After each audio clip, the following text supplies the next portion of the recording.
dagens lektion handlar om elektricitet. Där vi ska titta på en sluten krets. Vad är en sluten krets? Hur fungerar en sluten krets? Hur kan man bygga en sluten krets? Vi kommer behöva för detta material eller några material. Bland annat batteri, en lampa, trådar. Sen ska vi använda ett program som kallas för FET. Fotometer och ampermeter.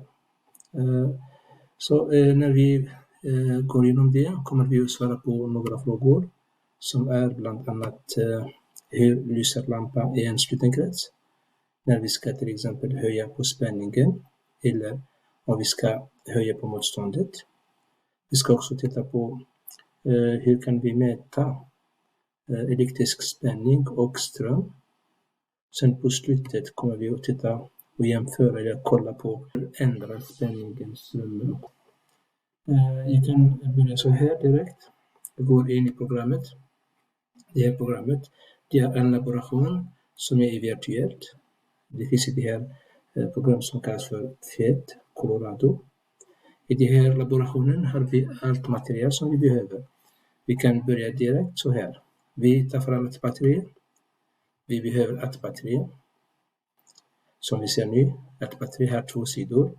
En sida som vi brukar kallas för pluspolen, den är röda sidan. Och den andra sidan som är svart, som kallas för minuspolen. Plus och minus. När vi trycker på batteriet, då dyker upp en knapp här. Det är knappen som vi kan flytta eller dra till höger och vänster. För att kunna bestämma styrkan på batteriet. Till exempel här kan vi låta batteriet vara 10 volt. Det här batteriet just nu är på 10 volt. Vi ska ta fram också en lampa. Här är en lampa. Som vi ser nu är vad en lampa för någonting. Inuti den här lampan, det här glasdelen, finns ett tråd.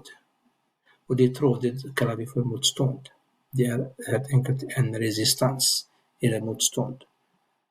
Om vi ska trycka på hur stark är motståndet dyker upp den här knappen som kan flyttas höger-vänster. Men just nu vi kan låta vara 10 ohm till exempel. Så här. Nu vi sätter det här motståndet till 10. Styrkan på motståndet är 10 ohm. Men här har vi sagt att batteriet ska vara 10 men vi kan byta till 20. Vi ska göra lite olika. Så, nu har vi batteriet på 20 volt. Och sen vi kommer behöva en strömbrytare. Vi kommer behöva tråd. Det är trådet som jag kan ta fram, koppla pluspolen av batteriet med ett tråd. Sen ett till tråd som jag kopplar till en punkt i den här lampan. Lampan har 2 punkter. Ena punkten, det går in trådet. Sen det kommer ut trådet från den andra punkten.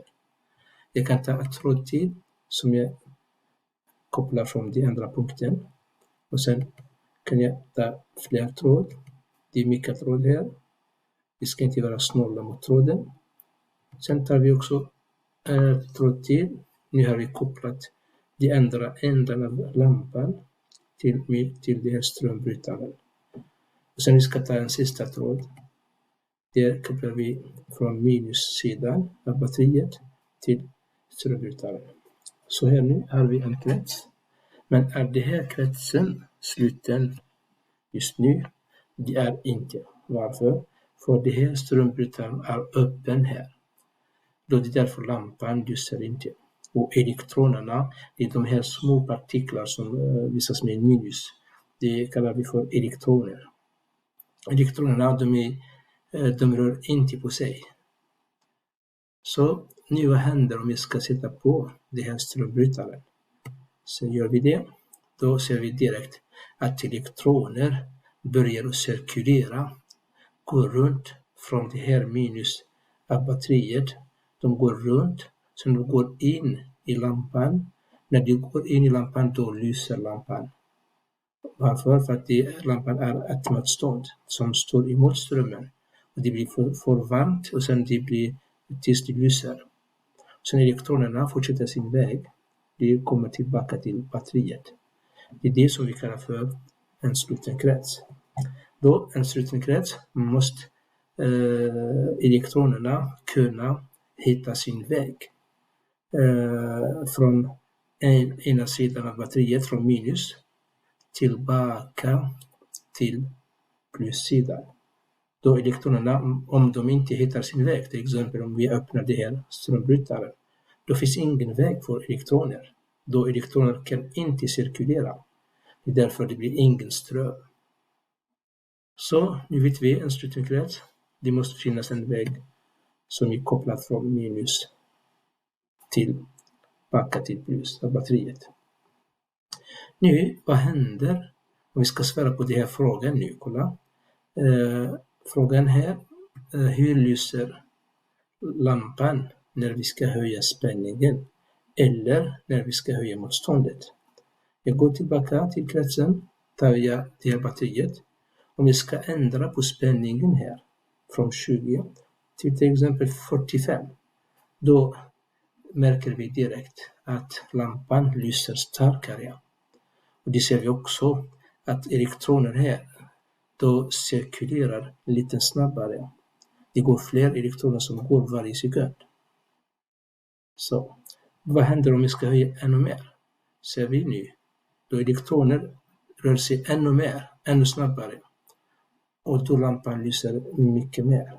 Eller starkare, ännu starkare. Så jag kan bara lägga tillbaka batteriet till 40 eller 20. Ni ska kolla nu det här motståndet som finns i lampan. Om vi ska ändra på styrkan av det här motståndet. Det här är just nu 10 ohm. Om vi ska höja till exempel 50 ohm. Vad är det som händer? Då ser vi direkt elektroner.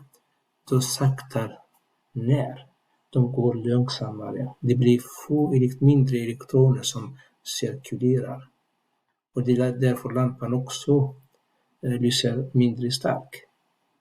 Om vi ska höja lite mer till exempel 100 ohm, då blir ännu långsammare de här elektronerna.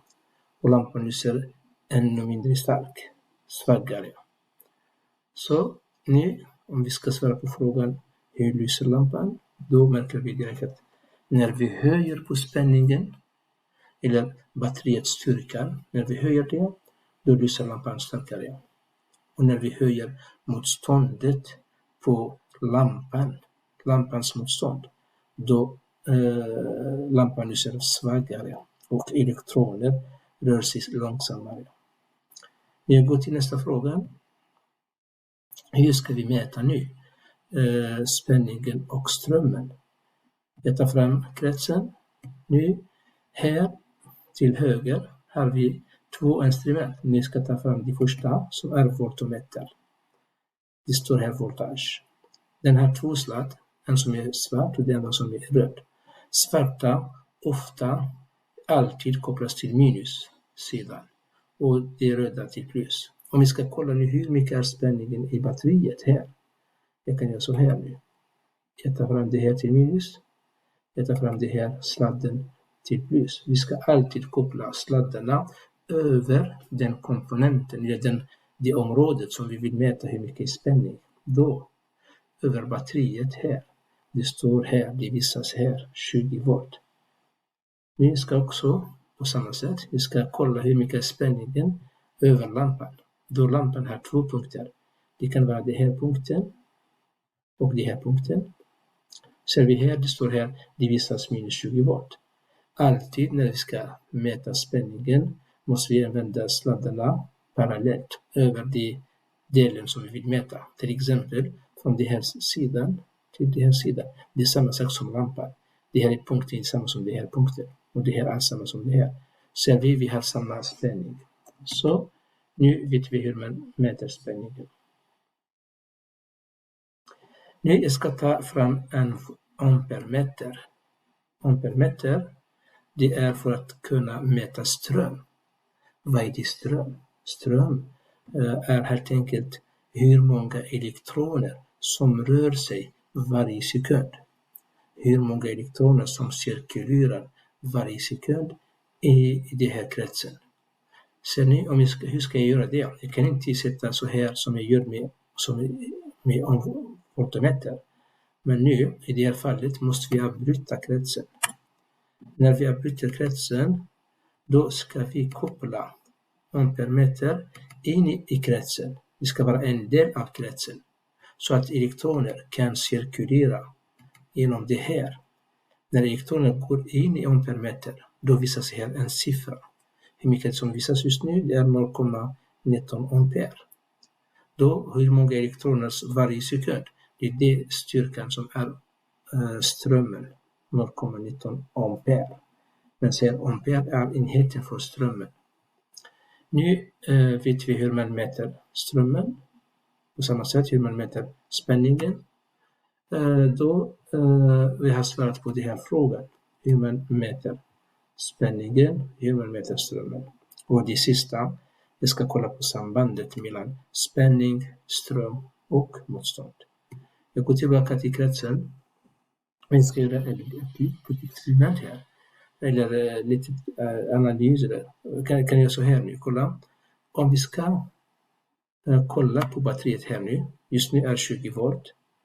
Och sen motståndet är 100 ohm. Jag kan lägga till 10 ohm som i början. Så 10, så 10, 11, 10. Så här nu.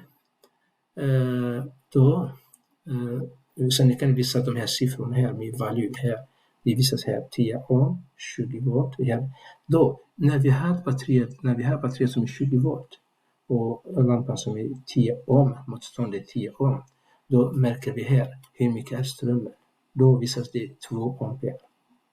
Då, om vi ska göra så här nu, om vi ska multiplicera det här 2 gånger 10, hur mycket blir det? Då blir det 20. Då vi kan tänka oss att strömmen som är 2 ampere gånger motståndet som är 10 ohm, 2 gånger 10 får vi 20 som är spänningen. Då spänningen, det måste vara samma sak som strömmen gånger motståndet. Vi kan testa andra värden, till exempel. Vi ska höja spänningen här till 40. Så nu, titta här nu. 40. Kolla nu, spänningen är 40. Motståndet är samma sak till 10. Men kolla på strömmen, vad händer med strömmen? Det höjer strömmen till 4.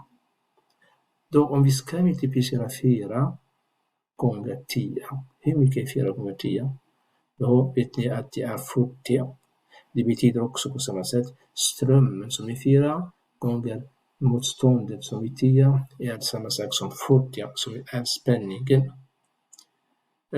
Nu jag kan göra en sista test eller visning. Om vi ska nu byta motståndet här till exempel 20 nu, kolla nu. Motståndet är 20, spänningen är 40. Hur mycket blir det strömmen? Då läser vi här 2 ampere, 2,00. Då på samma sätt, när vi ska multiplicera 2 gånger 20, det är strömmen gånger motståndet. Hur mycket blir det? Blir det 40. Och det är samma som spänningen. Från det här kan vi dra nu en slutsats att strömmen gånger motståndet är samma sak som spänning. Vi kan skriva med en formel som omslag. Det som är omslag om säger att V det är spänningen.